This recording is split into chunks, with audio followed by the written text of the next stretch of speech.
Um, I, Good afternoon, everyone. I'm Bishop Marcia Dinkins, founder and executive director of the Black Appalachian Coalition. And I want to thank you and welcome you for joining us today. Today, we are proud to officially release Black's latest paper entitled Still Sick: When Breathing Becomes a Battleground. This Black paper is the result of months of listening, research, collaboration, and truth-telling. It brings together the lived experiences of Clairton residents, scientific analysis, and policy insight to expose the deep and ongoing harm caused by industrial pollution and to offer a path forward.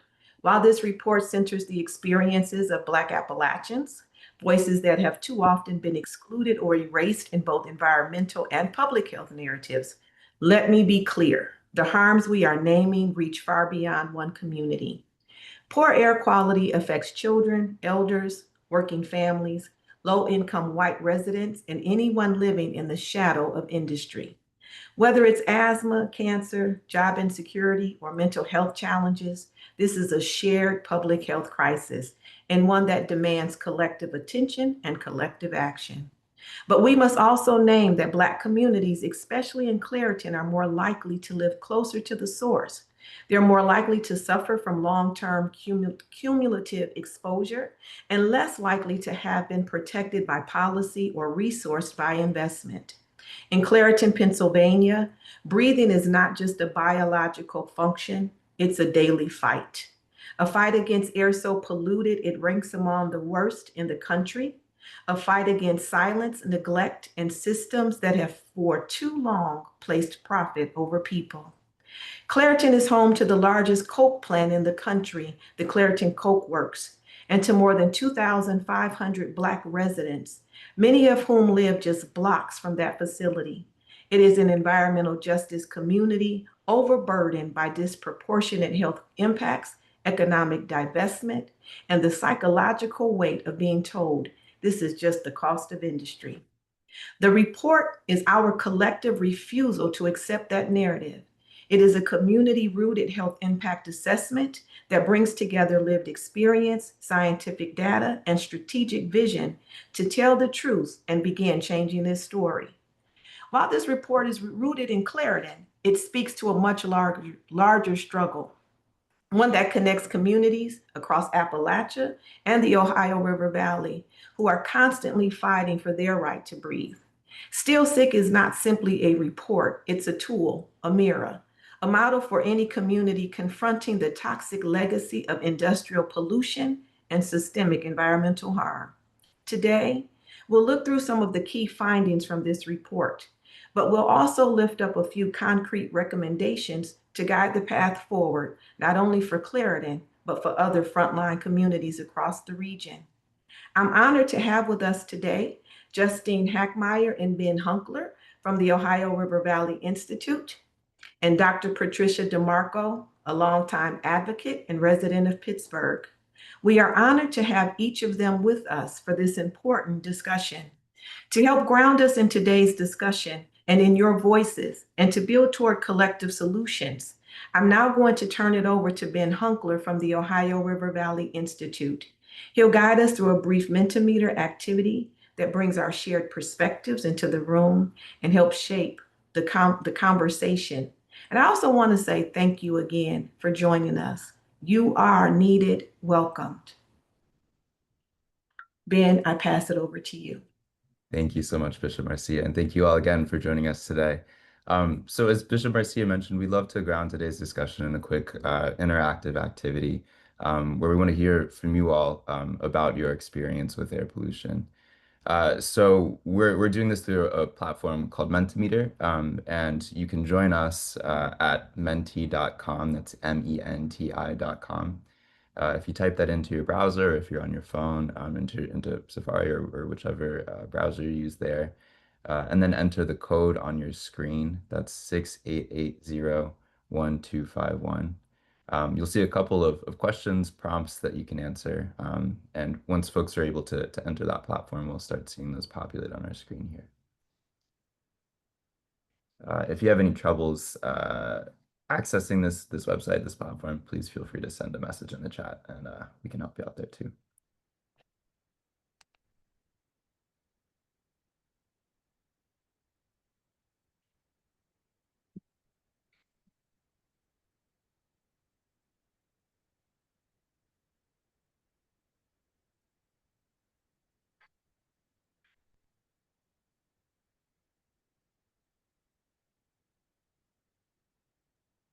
right? We're seeing some answers run in. Asthma is a big one. Exhaustion, deaths, destruction, landslides. Um, Pollution has harmed folks' families. Lead in the water supply. D adds health issues to the chat, certainly.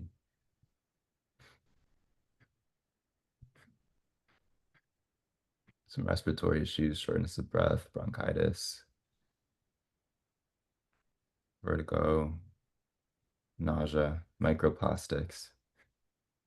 These are all things that we're going to be talking about later in today's presentation.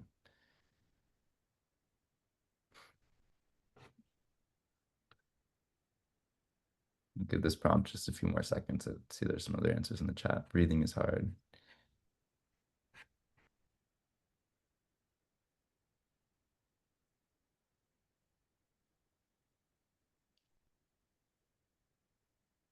Disinvestment, increased harm. Thank you all so much for your answers here. I think we can really see just the breadth of impact that air pollution can have on our communities and our families.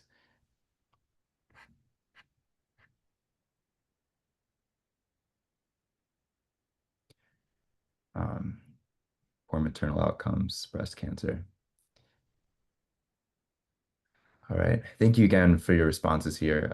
We'll send a copy of this Mentimeter around to the group after our presentation is over. But let's go ahead and move on to our next question, um, which is, what are your concerns about community health? And again, this question should pop up for you if you're in Menti or Mentimeter rather. And once you input your answers, we'll again start seeing those on the screen here. Fairness. It's really critical. Cancer again. Yeah. Lack of support systems. Again, as Bishop Marcia mentioned, one of the critical parts of this report that we're going to share today are recommendations for improving air quality and related health outcomes in Clairton and in similar communities across our region, across the nation. Addiction, poverty, healing, equity. Funding is a big concern. We'll talk a bit about funding allocations and just making sure that when money is allocated toward public health, toward increasing, bettering health outcomes in our communities, ensuring that that money is spent properly. Lack of support systems, not talking about them. It's a great point. We certainly want to open up this conversation to folks' concerns about community health, about health outcomes, air pollution, erasure, disinformation, accessibility, greenwashing is a big one.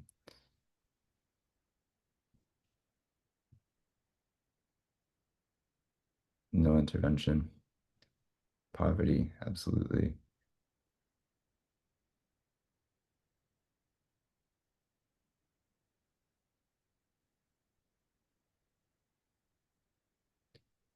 Great. Well, thank you all again for your participation here. We really appreciate it. And again, we'll share a copy of this, both questions and just this kind of word cloud that really gets at the crux of the issues with community health, with air pollution, and I appreciate your participation in helping us ground today's conversation. Bishop Marcia, I'll pass it back over to you. Thank you, everyone, for centering your voice. As we know, it is so important not for just us to bring our voice into the conversation, but to bring your voices into the conversation because it's your voice that matters. You are the expert. You are the ones closest to the issue, and you are the credible messenger. And so, again, what I'd like to do now is to turn it over to Justine Hackmeyer, who will begin to take you through some things about the report, and then she'll hand it over to Dr. DeMarco, and we will go from there. So please sit back and write down any questions that you have, put those questions in the chat. And when we get to the Q&A, we will definitely have someone to answer them. We will also be watching the chat. So if there is something that we can answer in the chat, we will do that as well. Thank you. Justine, I turn it over to you.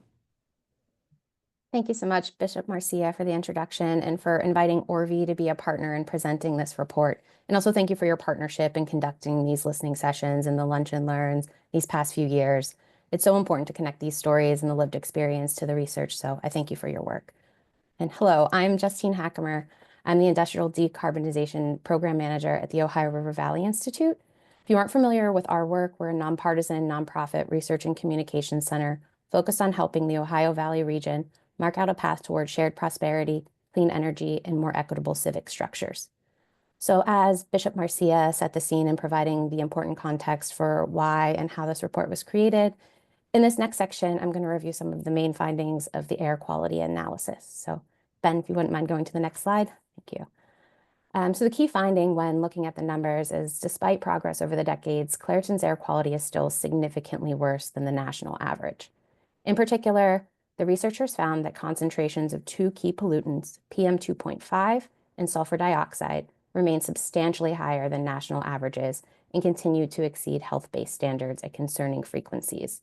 So when we're talking about PM2.5, these are really fine inhalable particles with a diameter of 2.5 micrometers or smaller. So I mean, micrometers doesn't mean anything to me, but if you look at this EPA diagram, we're talking particles that are smaller than a grain of sand, smaller than the diameter of human hair, and I'm sure it's, Dr. DeMarco will discuss later, very easy to get into your airways. Next slide, please, Ben. So just for some context on where the data in this report is coming from, the researchers analyzed air quality metrics near the Clairton Coke Works and data from an air monitor in Lawrenceville. So you can see on the map here, the Clairton Coke Works is the black circle, and the monitors that were selected for the air quality analysis in that area were the Clairton monitor, which is located within the community, and the Liberty monitor, which is located in nearby McKeesport. And for the comparative analysis, the Lawrenceville monitor, which is a bit higher up on this map here, and located within the city of Pittsburgh, that was selected because that station monitors air quality near the former Shenango Coke plant, which ceased operations in 2016. Next slide, please. So as you can see on the first chart here, annual concentrations of PM2.5, the Clairton and Liberty monitors, are seeing an uptick after years of decline. This blue line here on the chart represents the national average, and the red, orange, and yellow lines are the various monitoring stations that were analyzed. I hope folks can see it okay, but I do want to acknowledge all of these charts will be available in the report. Everything I'm showing here today, you could spend more time with later. But looking at the last 5 years here, COVID-19 period demonstrated the potential for further reductions under decreased industrial activity, but researchers noted that this post-COVID rebound really suggests that there are structural challenges that will require additional intervention and the need for further mitigation strategies. In a few minutes, I will hand things over to Dr. DeMarco to discuss health effects in more detail, but exposure to PM 2.5 is linked to respiratory symptoms, decreased lung function, aggravated asthma, and irregular heartbeat. Talking about PM 2.5 is very important right now because the EPA under the Trump administration is currently reviewing stricter standards that were set last year, which lowered the primary annual standard to 9 micrograms per cubic meter, down from 12 micrograms per cubic meter. And that signals that these stricter emissions will likely be walked back. This is particularly bad for fence-line communities that have been fighting for cleaner air. Saying, a standard at 9 micrograms per cubic meter might not mean anything to the average person, but when the EPA announced this change, they said that it was expected to prevent up to 4,500 premature deaths and 290,000 lost work days annually across the US. So, those are very big, very real numbers that are, represent a human impact, and particularly for those that are living near these industrial facilities. Can you go to the next slide, please? The chart on this next slide here looks at PM 2.5 exceedance days. So again, looking at the historical figures, we've seen PM 2.5 exceedance days decrease about 63% between 1999 and 2019. But looking at where things are more recently, we're still seeing levels above the national average. Next chart, please, Ben. And here too, looking at Clairton's annual sulfur dioxide concentrations, like PM 2.5, Clairton area concentrations of sulfur dioxide remain above the national average and have rebounded after dipping during 2020. So exposure to sulfur dioxide is linked to breathing difficulties, respiratory symptoms, increased emergency room visits, and this will particularly affect vulnerable populations, including children, the elderly, and those that have respiratory conditions. The next slide, please. The number of sulfur dioxide exceedance days, which used to be quadruple the national average, has fallen to near zero, but we are still seeing issues at the Clairton Coke Works, and it continues to experience process and equipment failures. Most recently, just last month, U.S. Steel reported an 8-hour breakdown at the Clairton Coke Works that resulted in a significant spike of sulfur dioxide and hydrogen sulfide at the Liberty Monitor. So, these are really massive old facilities that can be prone to breaking down without investment and proper maintenance. And these type of incidents, like what happened last month and what's happened in the past, really show the urgent need for regular facility maintenance and optimized production processes that would prevent accidents. And ultimately, we need to be transitioning to emissions-free steelmaking. Just wanted to note here, seeing an uptick in PM 2.5 and sulfur dioxide is especially concerning right now because the EPA has announced just in the last week here that it is revising the national emission standards for hazardous air pollutants for coke ovens. So these were strengthened last year under the Biden administration, and compliance deadlines for the new regulations were to start this year. But the compliance deadlines have now been delayed 2 years to 2027. But these final rules that were passed established more protective standards for hazardous air pollution leaks from doors and other sources at coke oven batteries. It would establish a fence line monitoring requirement to ensure that coke oven batteries regularly monitor benzene levels near the facility and take appropriate corrective action if the levels exceed a particular threshold. There's also opacity limits for bypass and waste heat stacks, and standards for currently unregulated pollutants such as mercury and non-mercury metals that are emitted by coke ovens. EPA is also revising these standards for integrated iron and steel manufacturing facilities, so like the plant that is in nearby Braddock. Those compliance deadlines, again, are being extended from beginning this year to 2027. And the ones for the integrated steelmaking facilities would, for the first time, limit emissions of hazardous air pollutants previously unregulated, like mercury and hydrochloric acid. So, at the federal level, we're moving in the complete opposite direction of where we need to go. So, Bishop Marcia will get into the formal recommendations, but things happening at a federal level for sure, make it so much more important to have, stronger protections for the community and strong enforcement at a local level. So, I'm going to now hand things over to Dr. Patricia DeMarco to talk about the lived experience and the specific health harms. Thank you. Yeah, we have pollutants in the air in the coke plant. Like today, the 2.5 parts per particulate matter is standing at 18. The national standard is 12. On Monday, it was 28. So this is not an aberrant occasion. It may be a little bit, but you can smell pollution in the air, and it hangs in the air for a long time during the day. So going outside, when you're inhaling these particles, they can come deep into your lungs. You can also ingest them because they get on things like your food. If you have your vegetables in your garden, you have to really wash them, not just with water, but wash them with something that dissolves these because they have an oily kind of character to them. And you can also absorb them through your skin by contact, especially occupational exposures. You can have a lot of these kind of pollutants that come from these production facilities absorbed into your body in different ways. And when you're in a situation where the temperature is higher outside, all of these stresses are more exacerbated during hot weather. Next slide.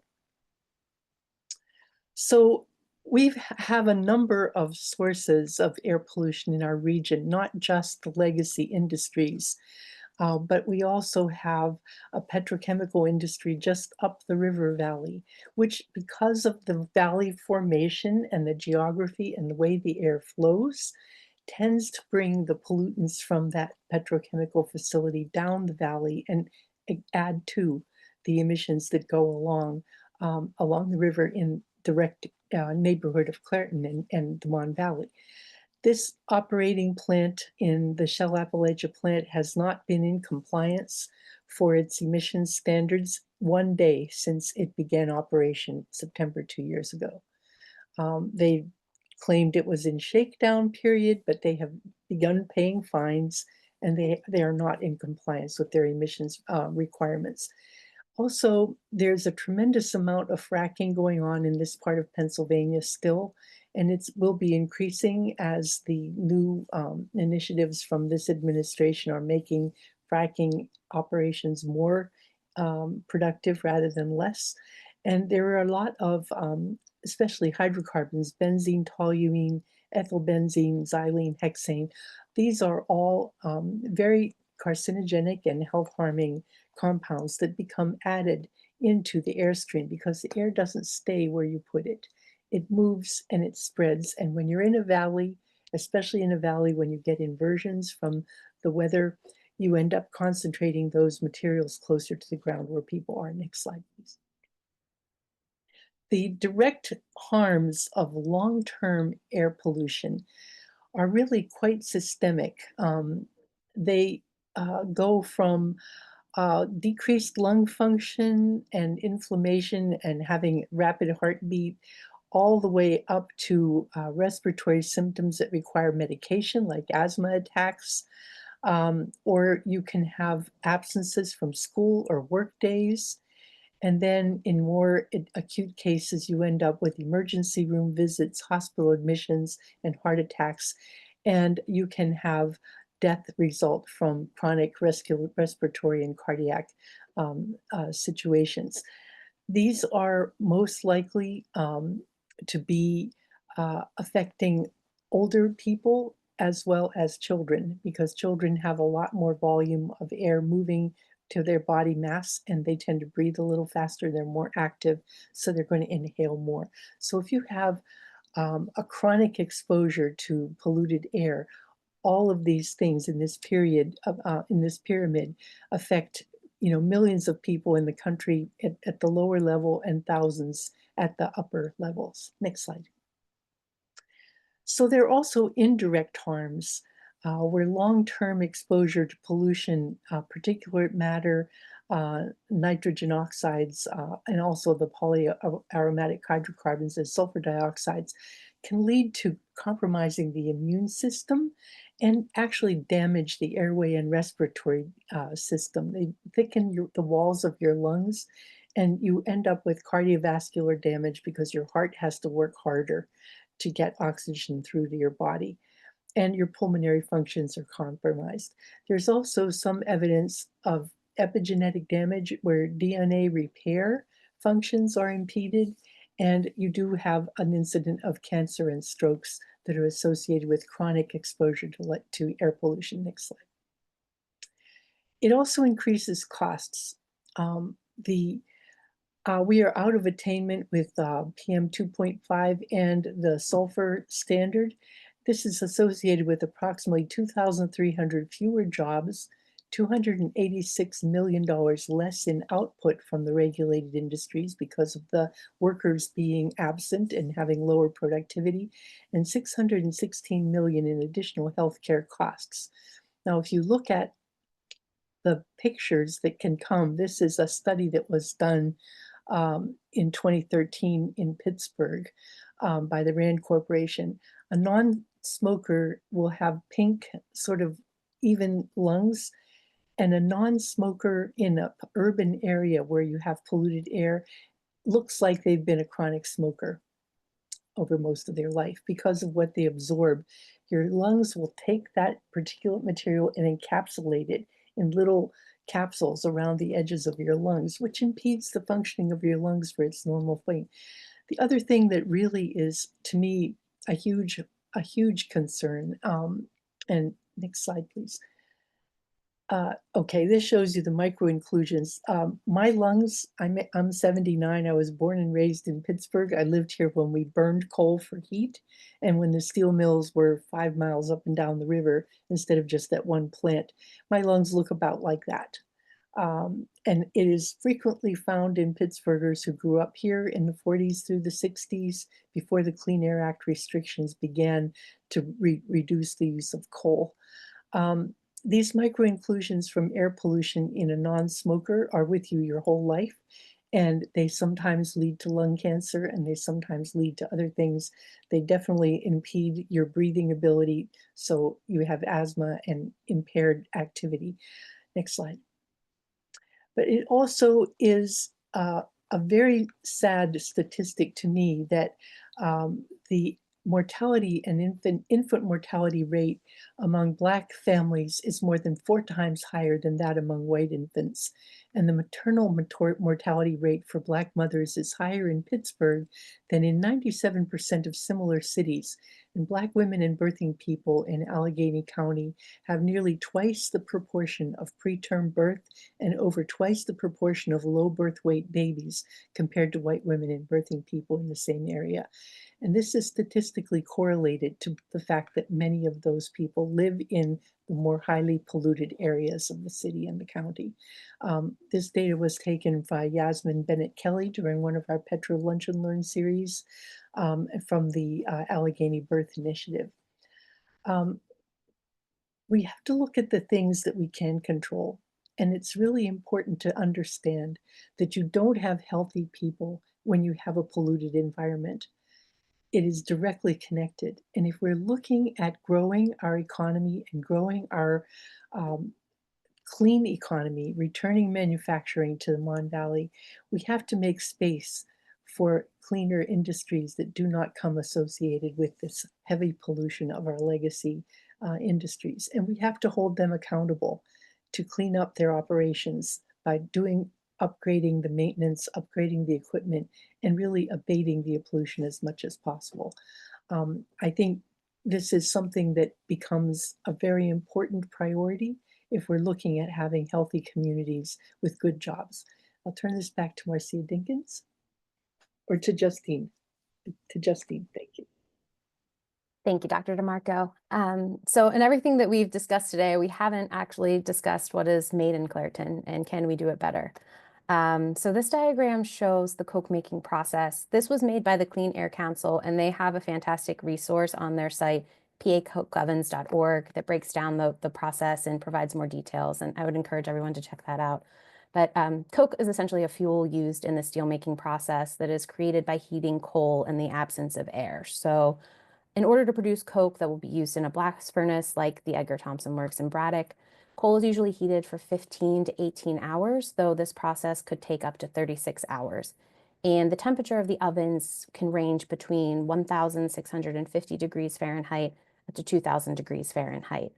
So super high heat, and this is happening in what is known as a coke battery. So kind of on this diagram here, that's that big long rectangle in the middle there. And the battery itself has a series of ovens. So once the coal is heated to temperature and becomes coke, it's removed from the oven by a process called pushing, where it's kind of mechanically pushed into a rail car that is then sent to a nearby quench tower where essentially it's just showered with water.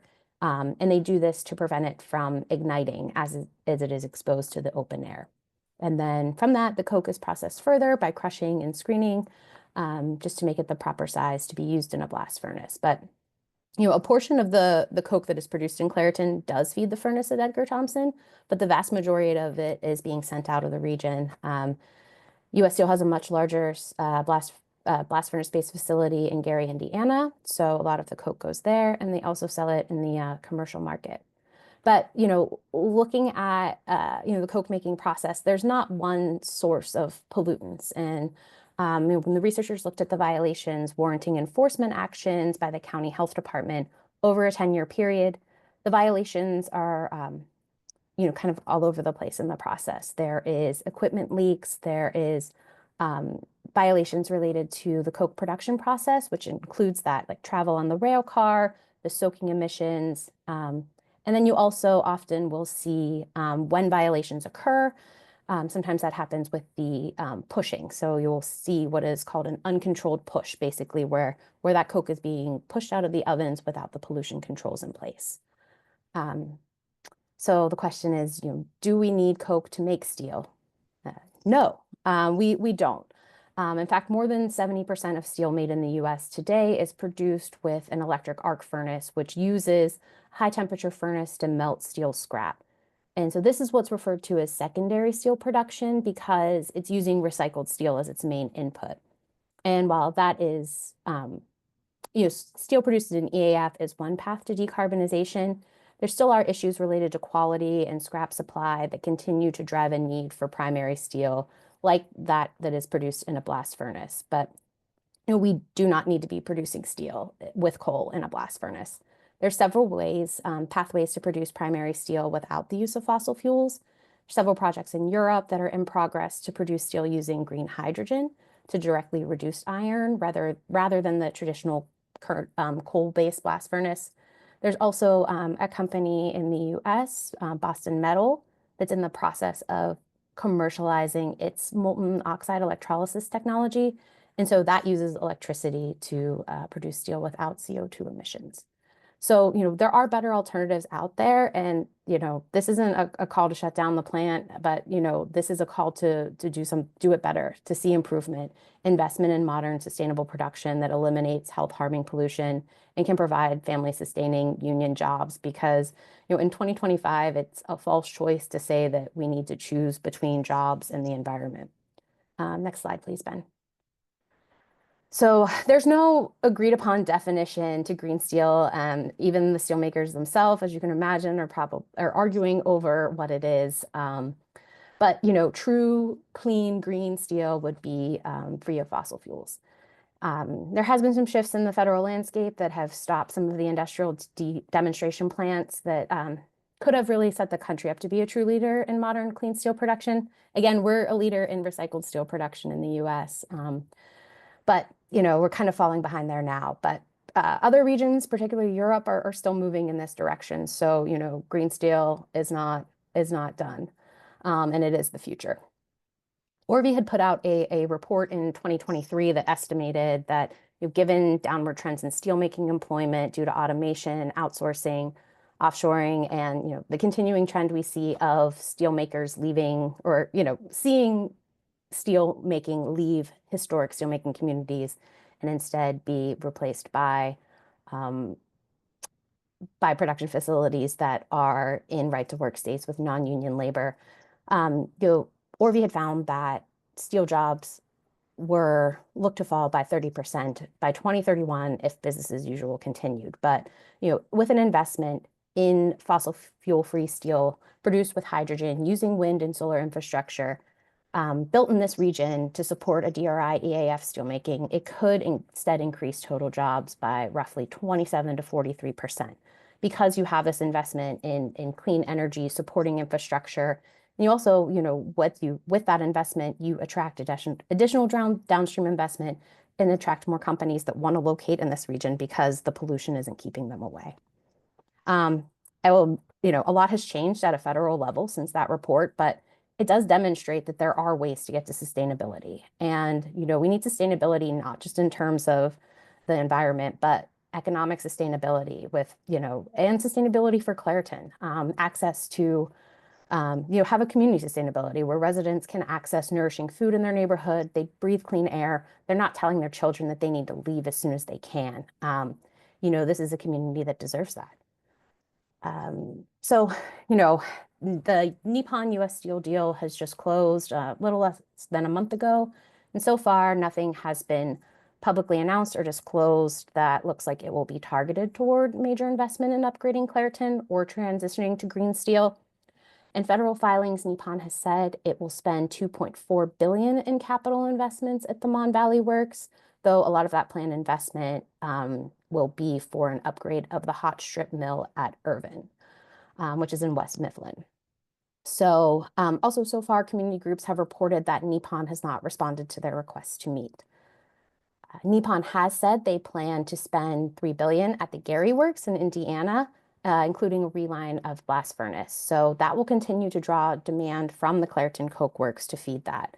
And relining a blast furnace will lock in coal-based production for additional 20 years. So now is really the time to transition.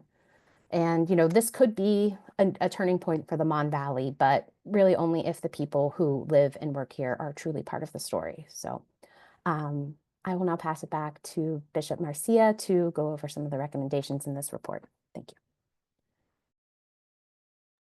Thank you, everyone. You said something that I think makes a lot of, Patty said that, we can't have healthy people if we don't have, healthy communities, or we're living we're living in polluted communities. And to the point of, a lot of times we want to make sure that we are not having people feel like we are pitting them against their quality of life by saying you have to choose an either or, when if we just enforce regulations and move towards a clean energy economy, we can have both.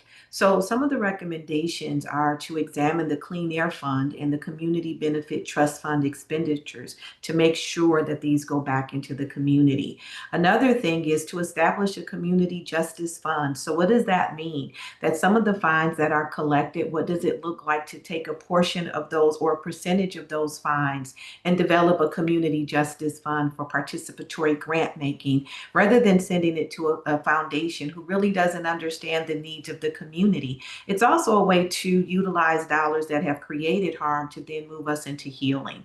We want to expand, or we need to expand, environmental health awareness. This is done by partnering with community groups, universities, and research institutions, and really to launch an educational initiative and alert system. So in essence, we don't talk about a lot of things because we don't know a lot about it, but what does it mean to do some deep education, information, and awareness, so that when we are showing up, we're showing up informed rather than enraged. We should be able to have a righteous rage or a righteous indignation that's moving us towards solutions. But we first have to learn what is the issue, not just the problem, because when we do problems, we stay in a big bubble, and we don't win on problems. But if we break things down to issues are winnable. And these are things that create a movement together.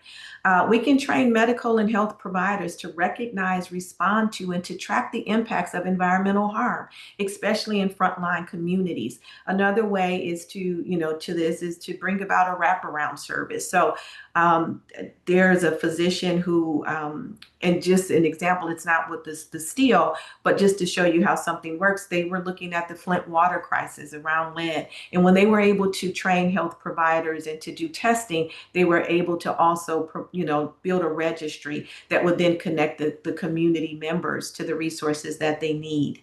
Another recommendation is to upgrade industrial design and urban planning that prioritizes environmental justice rather than sweeping it under the rug.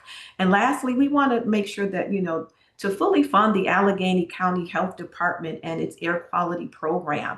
We can't push for a public health agenda, when the public health department doesn't have enough resources to do what it needs to do. So these are not all of the recommendations that we are looking at. I mean, there's more. And when we come together as a community, we can speak and identify those solutions more broadly. So I just want you to understand, that this report, is more than a presentation of data. We want you to see it as a testament to community truth telling, scientific collaboration, and a shared demand for change. It weaves together the lived experience and environmental health research to shine a light on what so many of us have been forced to live through in silence and suppression, and blame, because communities are blamed for uh, their own harms, or their own situations in where they live at.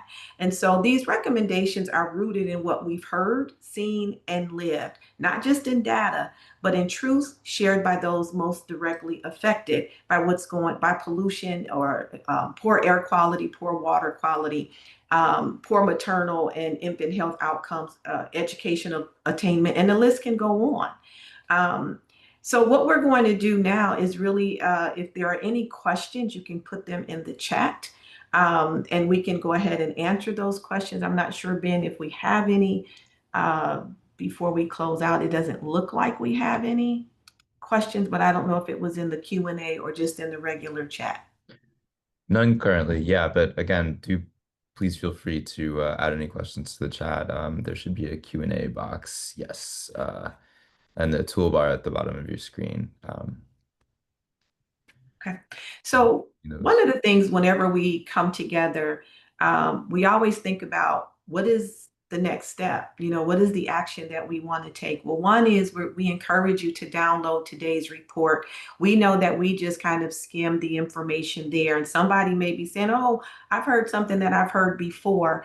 And you know what? That's fine, because sometimes we need to create a drumbeat of hearing over and over and over again so that it's sinking and settling in so that we can move towards the solutions that we need. We also encourage you to stay up to date on the latest news, research, and storytelling, not only from the Black Appalachian Coalition, even though we're listed here, but also from Orby, because they are a wealth of resources and reports, as well as Dr. DeMarco and some of your other community organizations out there. Because there's so much that we can really dig into.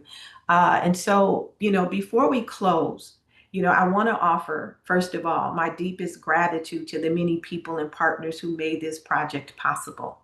To the residents of Clairton, your stories, your strength, and your right to clean air are at the very heart of this work. And so we are grateful for every voice shared, every truth spoken, and every act of courage offered, because it takes courage to stand up and to speak to the harms, to the ills, to the wrongs, and to the pain that we carry in our bones. I also want to respectfully acknowledge the Clairton residents whose early insights and lived experiences contributed meaningfully to the direction of this project. And also to the Thriving Earth Exchange, who supported this project, throughout the process. We submitted it and they approved it. We also want to give deep appreciation to the project lead, Dr. Yezi Yang, and to the volunteer scientists, Xinyu Huang, Yancy Liu, and Wu Ye Yang, for their commitment, for their research, their scientific expertise and voice in the early phases of this project. And to the Ohio River Valley Institute, we want to thank you for your continued support and graciously partnering with us to finalize and elevate this report. Your collaboration strengthens our movement, and your commitment to truth and justice continues to open doors for communities like Clairton. And to Dr. DeMarco, as I so fondly like to call her, my friend Patty, I want to thank you for your wisdom, your voice, and your steadfast contributions to environmental health in our region and in Clairton, and the voice that you bring. And to everyone who participated in our petrochemical Lunch and Learn series, from right here in Pennsylvania to participants across 28 other states and 3 countries, we want you to know that your stories, your questions, and your truth brought depth, urgency, and clarity to this work. While our data and analysis are rooted in Pennsylvania, your voices helped reveal that this is not just a local issue. It's a widespread, I cannot talk, y'all, systemic injustice that crosses state lines, borders, and generations. So Still Sick is not a conclusion. I want you to know that. It's one chapter in a much larger movement, one rooted in the belief that when community, science, and story come together, we can forge new paths towards justice, healing, and transformation. So this is just the beginning. And I want you to know, together, we will keep pushing forward until breathing is no longer a battleground and we all have the freedom to breathe. And again, I want to encourage you to take action, to stay engaged with this work, in ways like following Black Orby and Dr. DeMarco on social media and LinkedIn. Join our email list to stay updated on upcoming events, trainings, and new releases. Become a Black member. It's free, and it'll help grow the movement. Also, share your story, especially if you or your family have been impacted by air pollution or environmental harm. Visit Orby's website, as I said before, to explore a powerful library of reports, research, and tools that support environmental and economic justice in the Ohio River Valley. And I want you to remember, together, we can turn this moment into a movement, and movement into lasting change. The change that we need, that we desire, and that we will continue to fight for. Because our right to breathe belongs to us. We desire to not only have the freedom to breathe, but to have the legacy and the freedom to breathe from generation to generation. And again, thank you all for joining us today. The report will be shared with you. And remember, Your voice matters, your presence matter, and so do you. Thank you again for joining us. And I want you to have a wonderful, wonderful, wonderful, great day. Oh, and by the way, I'm so excited to remind you all, we are going to be in Pittsburgh, PA next week for the fourth annual Black Storytelling and Policy Summit called Black Reclamation. We're going to be touring some parts of Pittsburgh. We are going to have table talks with our funders. We are going to talk about the Green Amendment and how PA has been so successful in moving policy. We're going to break bread, and we're going to find joy in everything that we do. We want to lace healing and harmony together with the great love that we have with and for one another. So I look forward to seeing you next week, July 16th through the 20th, and continuing to build this movement right along with you and creating the universal hum that we all want, so that we can receive everything that's entitled to us. Because guess what? We're going to pursue, overtake, and reclaim our right to breathe. Take care, everybody. Have a great one.